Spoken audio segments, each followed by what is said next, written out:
don't even know me. Yeah. One of the things that people find out real quick when they get into the public eye, when they get on the world stage and they live the life of a politician who has to lie to the people, what they find out real quick is they really don't have a clue about what other people think of them, how other people see you. So let's take a look at what the Obamas learned while they have been in the public eye. This is what they've learned. They've learned that seeing yourself from your own perspective can be entirely different than how other people perceive you. And you may be quite surprised to learn what they're thinking. Your behavior and your feelings can be quickly telegraphed to other people. Now on the poker table, we call this your table image. And your anger, your fear, your behavior, your feelings that you're telegraphing to others, we also call this your tells. Everybody has a tell. And the Obamas have many, many tells.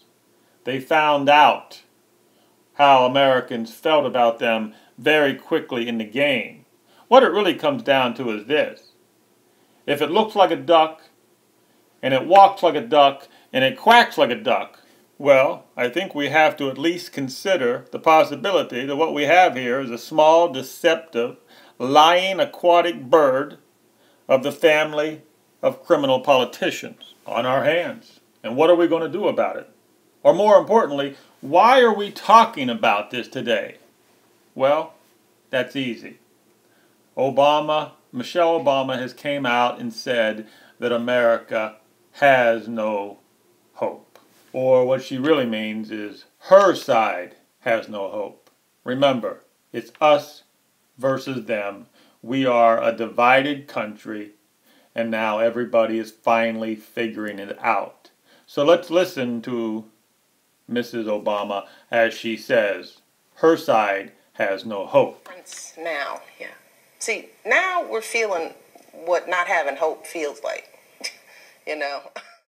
Oh, how's it go? When the shoe's on the other foot, it doesn't taste so good, now does it? Yeah, well, just for the record there, Mrs. Obama, could you say that one more time? Because it sounded really, really delicious. You know, to the other side. Now, yeah. See, now we're feeling what not having hope feels like, you know. And Oprah did bring up one other point in the interview that I thought was interesting. You know, table image, how other people perceive you. And I thought it was really, really interesting, again, what Mrs. Obama said when confronted on how the Americans perceived her. So let's listen to Oprah, the woman who actually helped get her husband elected the President of the United States. You were labeled that angry black woman. Was that one of the things that knocked you back a bit? Well, that was one of those things that you just sort of think, dang, you don't even know me. Dang, you don't even know me. Dang, you don't even know me. Yeah. Damn, you don't even know me, girl. I don't know about you, but I find that stuff entertaining. I really do feel like that's entertainment. That's really what it is, entertainment, isn't it? So I don't want to lose focus about what this really is. On Sunday, when they bring up all this garbage and they talk about, oh, you got no hope. And dang, you don't even know me. This is all entertainment, isn't it? To keep our eye off the ball. To keep us distracted.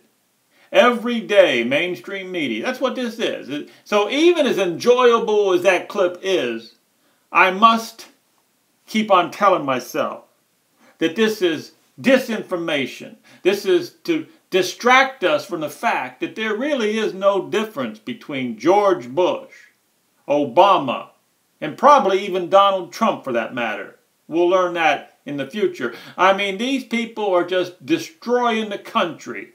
And along the way, they give us little clips of entertainment to keep us distracted.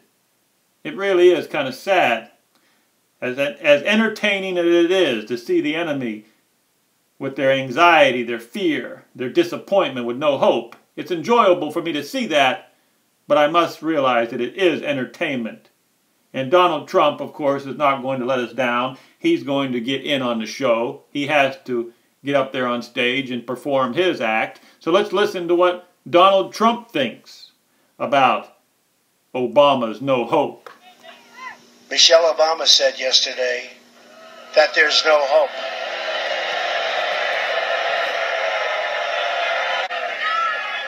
But I assume she was talking about the past, not the future, because I'm telling you, we have tremendous hope, and we have tremendous promise and tremendous potential. Well, no mistake about it. You got to like his style. Donald Trump talks the talk. Now, is he going to be able to walk the walk? Is he going to be really, truly part of the resistance? Well, only time will tell. I really do have hope. I do hope that Donald Trump is on our side. I hope that what he says, he can actually implement some of these things. And I'm going to wait. We're going to wait with optimism. We really are. I'm going to be optimistic.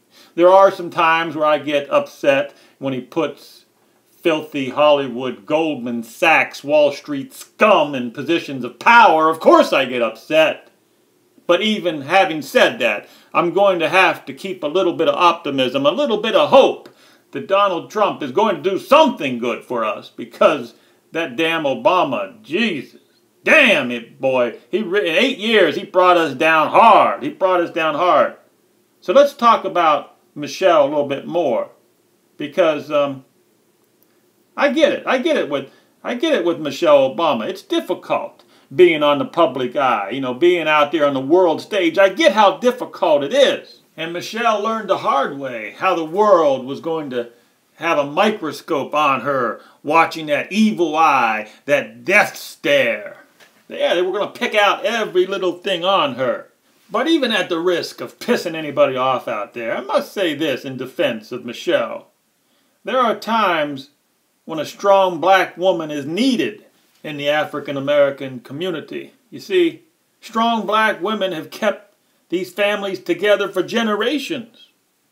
So, I get it. I understand that you got to be tough out there. This is a tough world. And men can sometimes act like knuckleheads. I mean, truly knuckleheads. I mean, even George Bush, when he was drunk off his ass, making a damn fool of himself, dancing and cackling on the graves of the 5 fallen officers. There he was, surrounded by 2 strong women. There they were, Laura on his right, Michelle on his left, and they were whispering in his ear, "Straighten up, you damn knucklehead, and show some respect. There's 5 fallen officers here." So, there are times when women have to be strong. I get that. But even having said all of that in defense of Michelle, there's something that disturbs me that now I must talk about. Let's go into it. And that would be the body language. I like to study the body language of these people who are on the world stage. So let's take a look at it. Now, yeah.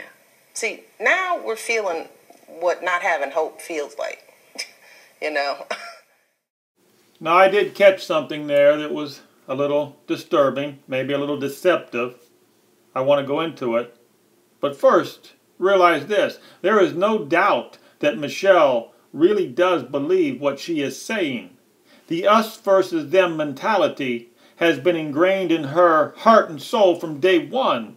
I mean, growing up in America, we have had our fair share of turmoil between the peoples. This is understood all too well. But what I found a little disturbing is I think I caught a glimpse of a little excitement or maybe a touch of enjoyment at our current predicament here of a divided nation, where the us versus them mentality has now given rise to their group being extremely fearful. They are angry and they have no hope. And on the flip side of that, we have our group who has gotten off the couch. And it looks like we are ready to fight. We are ready to take back our rights and our liberty. It looks like we're ready to fight for our Constitution that our founding fathers gave us. And the other side is scared, because the other side wants to do away with the Constitution. So what do you think? Let's look at this again. Do you think this is an Obama tell? Coming up right here. You see this? See this smile here? You see that smile? Let's watch it again. This is where I think I caught an Obama tell. Right here. That smile.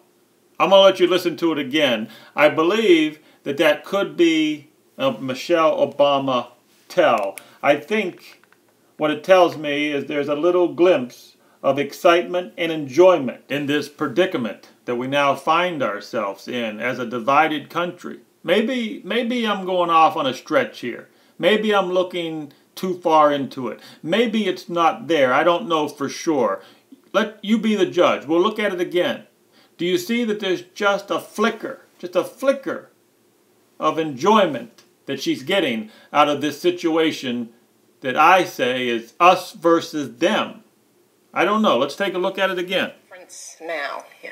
See, now we're feeling what not having hope feels like. You know?